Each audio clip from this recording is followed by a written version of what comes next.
Hi, people of the Philippines and people of the world. Hit the button below. And you will be subscribing to the Boy Abunda Talk channel on YouTube. Let's keep talking.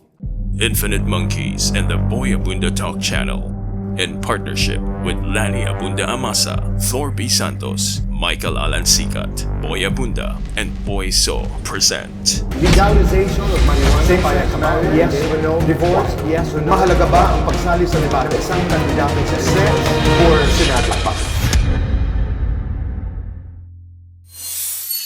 Magandang araw po sa inyong lahat. Welcome to Fast Talk Plus and Y with our 2022 Senatorial candidates. Ang ating panauhin po, JV Ejercito. JV, maraming salamat. Yes, thank you, Tito Boy. Nice to see you again. And I'm sure this will be a nice, lively discussion.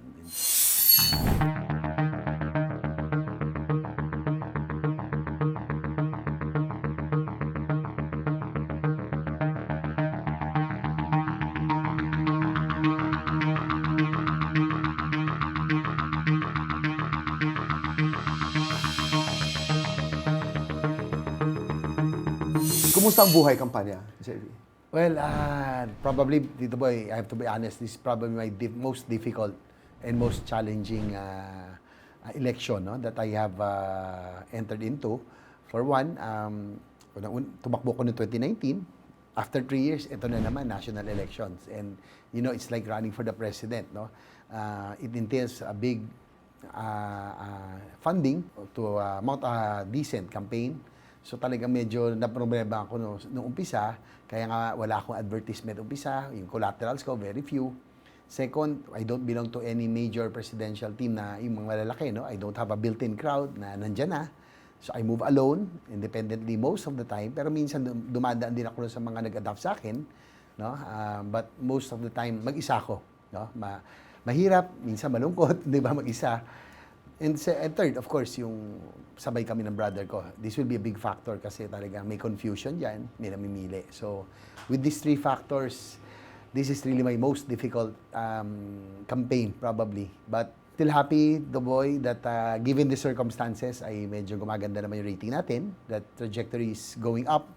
So, tingin ko, may tulong na ito kasi talagang, parang it's so short of a miracle that I am performing quite well, given the circumstances I'm in. Anong ginagawa mo ngayon na hindi mo ginawa noong 2019? That seems to be working because you're doing very well in the surveys.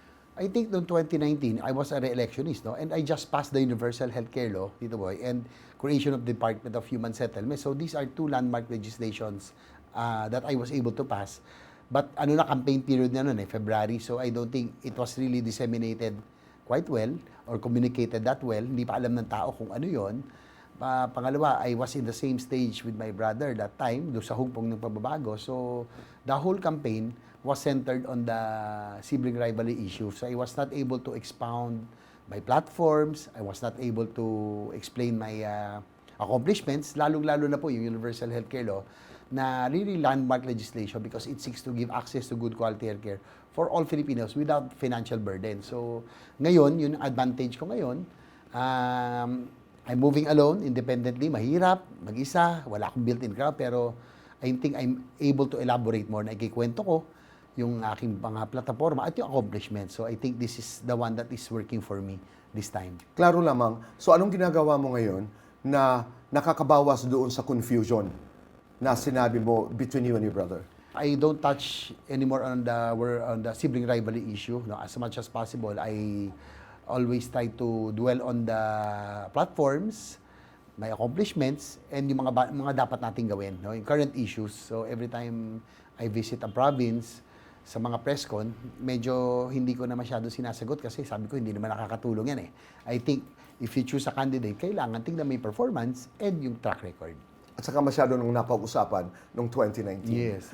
You're up against 63 other senatorial candidates. What are your chances? If you base it on the most surveys right now, I think chances are very good because I'm coming from behind, no? Coming from number 17, number 15 for the first month and then umakyat ng 11 to 13 ng second month.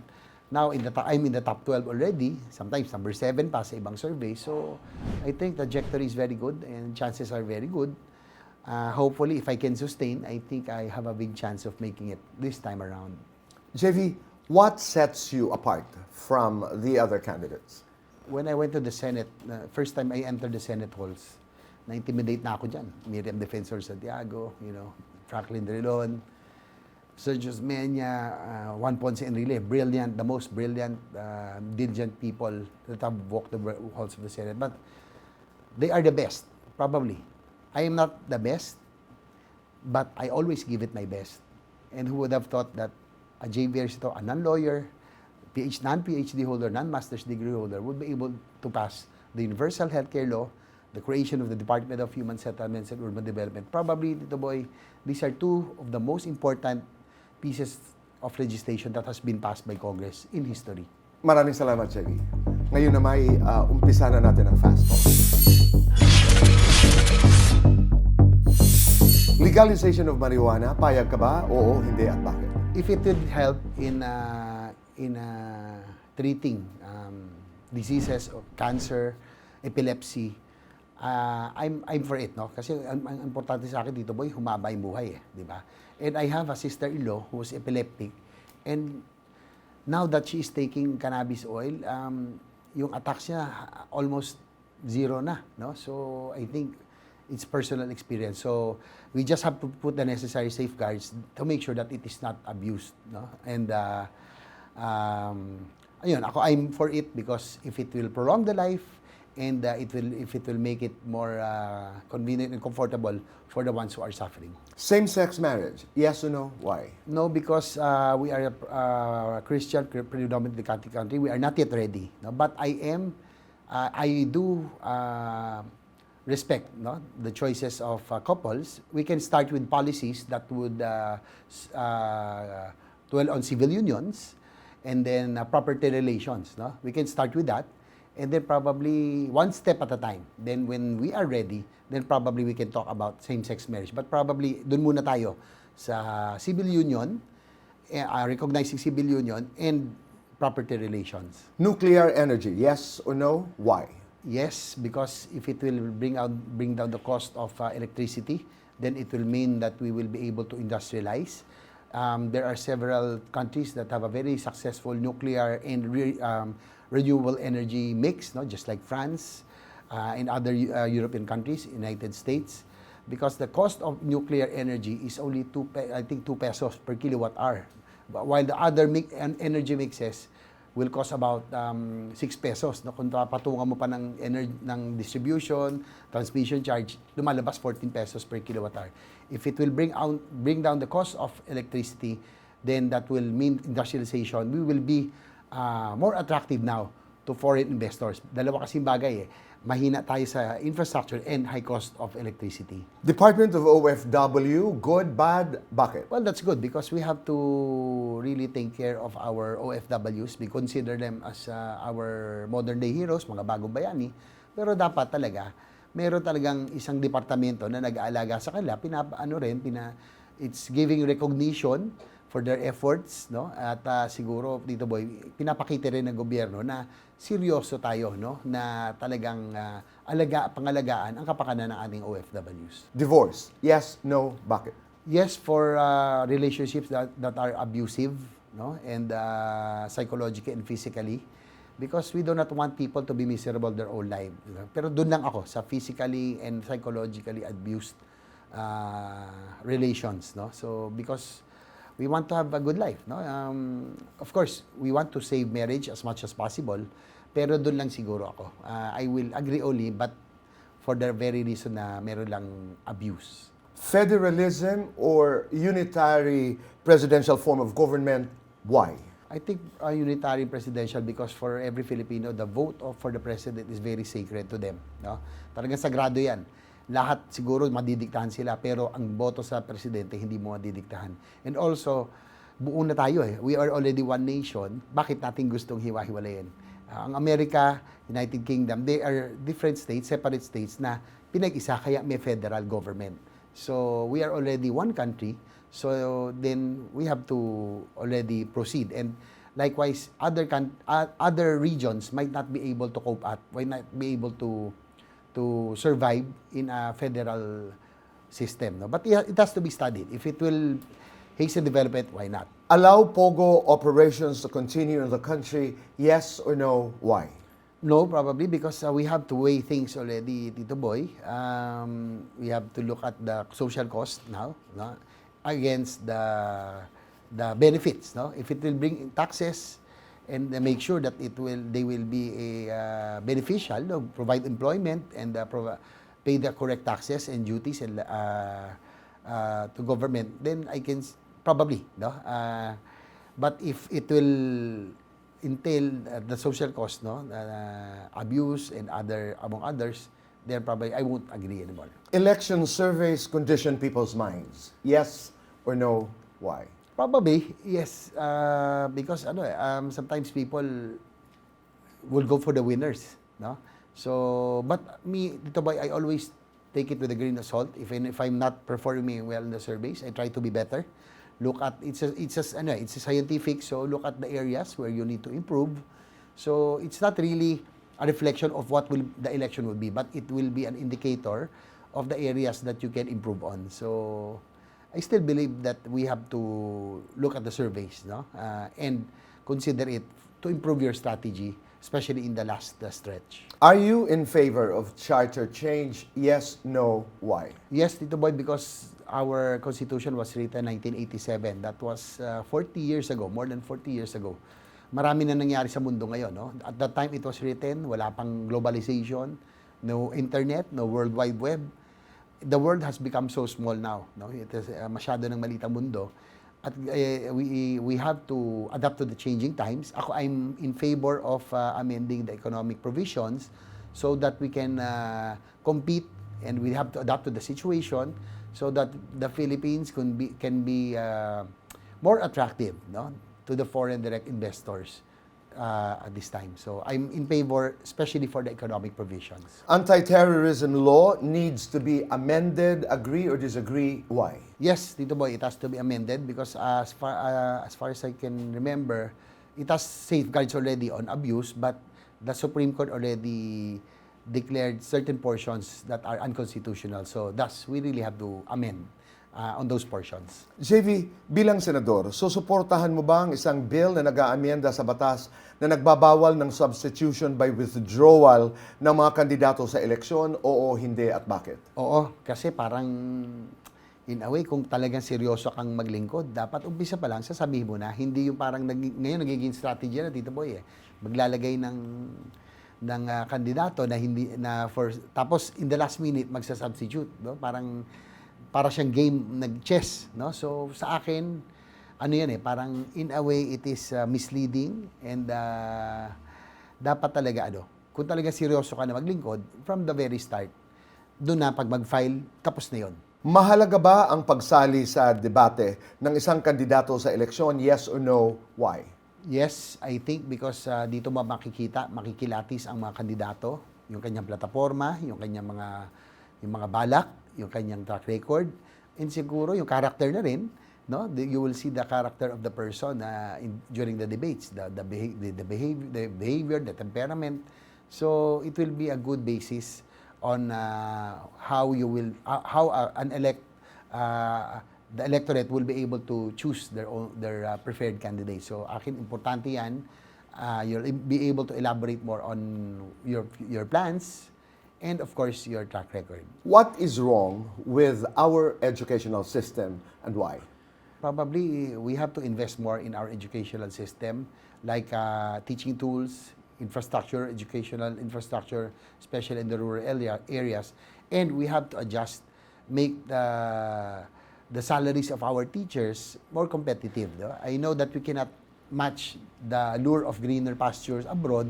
Minsan sila nagtatrabaho na sa ibang bansa para lang makaprovide sa kanilang pamilya. Pero if we can only adjust it a little bit, give them more benefits so that we do not lose our best teachers. No? Dapat yung mga best minds, dapat nandito lang sila. If we were able to do it for men in uniform, then I don't see any reason why we cannot give our teachers the just compensation. Philippine political polarization is predatory, almost cannibalistic. Agree or disagree? Bakit? I agree. Dito Boy, it's ironic, no? Kasi Filipinos are known to be one of the most warmest, most hospitable people in the world, no? Napakabait natin, no? Kaya lang pagdating sa politika, para tayong parang nagiging animal yung iba, no, na siraan, below the belt. So it's really sad, no, that those are two ironic situations, no? Being the most hospitable and warm people, but when it comes to politics, nagiging vicious tayo, no? So yun, that's the irony of our Philippine politics. Will you support a bill banning candidates facing charges from running in the elections, yes or no, and why? Yes, Tito Boy, because public office is a public trust, no? And when you enter and offer yourself to serve, you have to make sure that your track record is clean. You have to make sure that your name is unblemished. Kasi public, we have to practice transparency, and again, it's a public trust. So ako, Tito Boy, once nagkaroon ako, may kaso ako noon, nung mayor ako, but I nag-progress, but I made sure that before the elections, tapos na yung kaso, because I don't want to run in an election with a case, no? So that's why I agree that candidates with cases should not be allowed to run unless they are already acquitted. Party list system. Is this an effective means to prevent traditional elitist politics, yes or no, and why?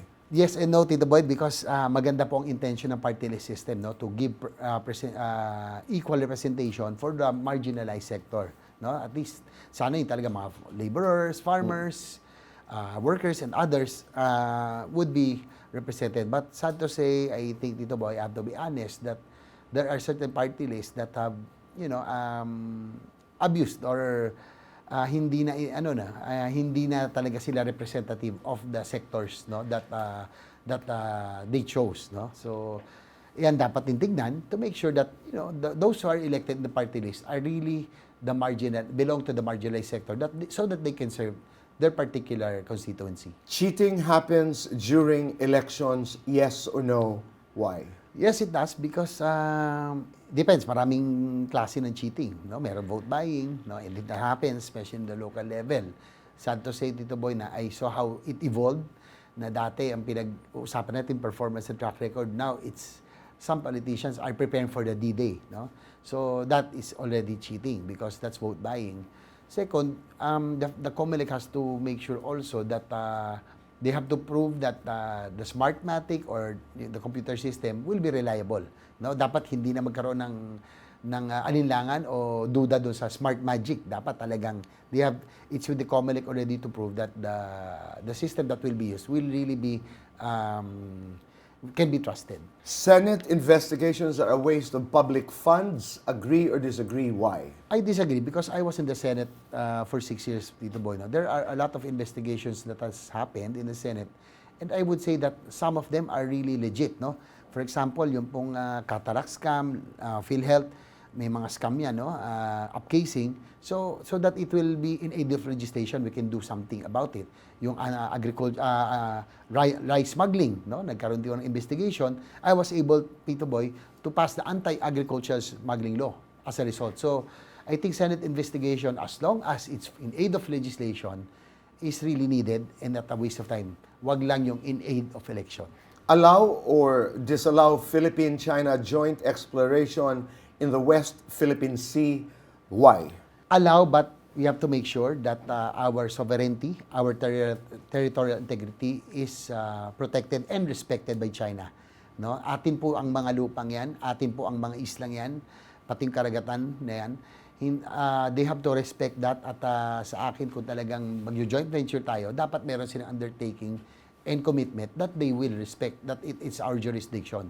Doon naman sa pagdating sa joint exploration, we have to make sure that hindi ito lopsided. It has to be to the advantage of the Philippines, no? Because tayo may-ari ng lupa, no? So why not? Kung hindi naman wala tayong capacity, they have the capacity, we can go into joint venture, but we have to be protected. Do you want to be Senate President one day, JV? Yes or no? Why? No, I'll be happy already, Tito Boy, to be able to go back to the Senate. No, just a regular senator, I'll be fulfilled already. No, I would really want to go back, for example, because the law that I passed, yung Universal Healthcare Law, is a work in progress, no? Pasado na pero kailangan pang bantayan. So ako, I'm already happy, no, to oversee that the laws that I passed will be implemented properly, and probably to think of other legislations that will be able to improve the quality of lives of our people. So ako, happy na ako doon. Makabalik na ako sa Senado because I have a mission to fulfill, that is really to complete the Universal Healthcare Law and others. What, for you, would be a practical solution to reduce the traffic problem and why? Ay, Tito Boy, that has been my advocacy ever since nasa Kongreso pa lang ako. I have delivered several privilege speeches on the need to rehabilitate the Philippine National Railways, to have modern railway system, to modernize our airports. Kasi taon-taon 300,000 cars, no, pre-pandemic ang nadadagdag sa ating lansangan. Hindi naman dumadami ang kalye natin, no. So that's almost 1 million cars every year, every 3 years. So ang kailangan talaga na natin mass transit, no, and that means goods and passengers that will stimulate economic growth as also spread out the development to the countrysides. Hindi na kailangan magsiksikan sa Metro Manila. So ako, railway system, modern railway system. Sabi nga sa ni Bongo Family scandal. Niloko ba talaga ang sambayanang Pilipino? Oo, hindi at bakit? Well, Tito Boy, wala pa namang conclusion yan. No? I think it's up to the government prosecutors to prove otherwise. Kasi ang hirap mag-comment because it's political season right now. No? We have to make sure that the prosecutor, the ombudsman, will do their job well. Sa Senate is inquiry, investigation, but it's up to the government prosecutors really to carry on, no, and pursue the cases. Pwede pa bang bumaba ang buwis ng mga empleyado? Oo, hindi at bakit? Sa aking pagkakaalala, no, napasa yung train law during the 17th Congress. I was there, and we made sure that those who are earning minimum wage will be exempted from paying taxes. So lahat ng minimum wage earners, hindi na sila kailangan magbayad ng buwis. Kaya yan ay ini-implement naman na ngayon. JV, papapasukin mo ba sa bahay mo ang isang taong walang bakuna? Unvaccinated? Yes or no at bakit? No, kasi I have to protect my family. No? I still have kids, no? Although they are quite grown up na, mga teenager. Pero we have to protect our family first. No? Ako, I respect the decision of people on their choices. Katawan nila po yan. Kaya lang, they have also to respect others, the general public or the general welfare. So, yun po ang sa akin. Freedom of speech and press freedom come with the power to invent fake news. Agree or disagree? Why? Agree. I think, Tito Boy, kasi ang difference between mainstream media and social media, ang mainstream media may accountability, no? May sinusunod kayong mga may sinusunod tayong etiquette. Sa social media, since it's really freedom of expression, wala pang parameters, wala pang censorship, I think I'm hopeful that in time magkakaroon na ng self-regulation or they can police their own ranks. No? So, yun ang problema. That's why people still rely on mainstream media for news, no? Kasi may accountability. Should social media be regulated or censored? Why? Probably no, because social media is a freewheeling, this is where it's a freewheeling forum where everybody else can join, no? So if we really if we want to get genuine and news that are credible, of course we still have to stick to the mainstream media. So social media is really we still have to mature probably, Tito Boy, but I think since we cannot censor social media at this point. How much are you worth today, JV, and why? Probably, I can't put a specific number, no? But I've been in business since 1990s. We have ice plants, gas stations, among others. But Tito Boy, one thing with me, wala nga akong milyon sa bangko eh. Hindi ako milyonaryo, hindi ako bilyonaryo. Libonaryo lang ako, libo lang yung nasa bangko. But kidding aside, but I really I'm one of the poorest candidates now. Very hard to believe, but kung hindi, sana hindi ako nahihirapan ngayon, no? Kung talaga marami akong pera, dapat marami akong paraphernalias, marami akong ads, pero talagang I'm one of the poorest now. JV, how do you want people to remember you as a senator and why? I want people to remember me as a senator who gave it his best As I said, I may not be the best. I always give it my best. And I was able to work on landmark legislations that are designed to improve the quality of lives of our people. Universal Healthcare Law, Department of Human Settlements, Housing and Healthcare are all intended to uplift the living conditions of our people, to give them dignity. So also I would want to be remembered as someone who has really served with utmost integrity up to now, na talagang naging tapat po ako, hindi ako nag-abuso, at talaga namang binigay natin na lahat. I gave it my best during my stint in the Senate. Kung ikay papalarin ngayong darating na 19th Congress and you were to deliver your first privilege speech, what is this about and why? Dito boy, I would continue I'll pick up where I left off. No? One of my advocacies is infrastructure development and transport modernization because it's not only convenience. No? It will stimulate economic growth, spread out the development through the countrysides. Ang una kong papasang batas siguro, it's a comprehensive master plan for infrastructure development na kahit sinong presidente ang umupo, this will be the blueprint that we will follow. Hindi na tayo mapag-iiwanan tulad ng nangyari niyo, pati Vietnam na unahan na tayo. We are 30 years behind. So, ipapasa ko to na kahit sino pangulo, he may have their own programs and plans, but we will stick to the infrastructure development, the blueprint which we will follow in the next 100 years, which will provide jobs and opportunities in the countrysides. Kung ikaw ay may superpowers, anong problema ng bayan ang unang susolusyonan mo? Siyempre, kahirapan. No? As public servants, that's what we are tasked to do. No? On how we can do something, on how we improve quality of lives, produce jobs and opportunities, makagaan sa pinapasa na buhay. Kaya nga, Toboy, no, ako'y nagkaroon ng oportunidad, tinulak ang universal healthcare. No? Kasi itong isa sa pinakamabigat, pag nagkaroon ng sakit sa pamilya, lalo cancer or dialysis, nauubos ang savings. So, ako talaga, yung quality of lives of our people, that's what we want to improve on as public servants. I think that's really our task. Maraming salamat, JV. Thank you. Tapos lang ating 30 political policy fast talk questions. Ngayon naman, tumawa tayo ng konti.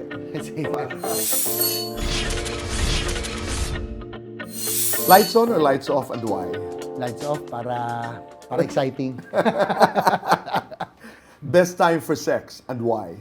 Midnight onwards para tulog na lahat.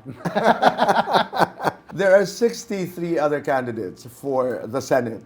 JV, kung may isasama kang isa doon sa langit, sino ito at bakit? Si Mig Zubiri, kasi talagang buddy ko yan. He's like my brother. We help each other. Since 2013, 2022 kami nagtutulungan. We became close. He was my majority leader. Tsaka malaking tulong siya, Tito Boy, nung pinapasa ko ang UHC and Department of Housing. May 2 landmark laws. As majority leader, he pushed me para tinulungan niya ako para maipasa to. So, Bro Migs, gusto ko isama sa langit.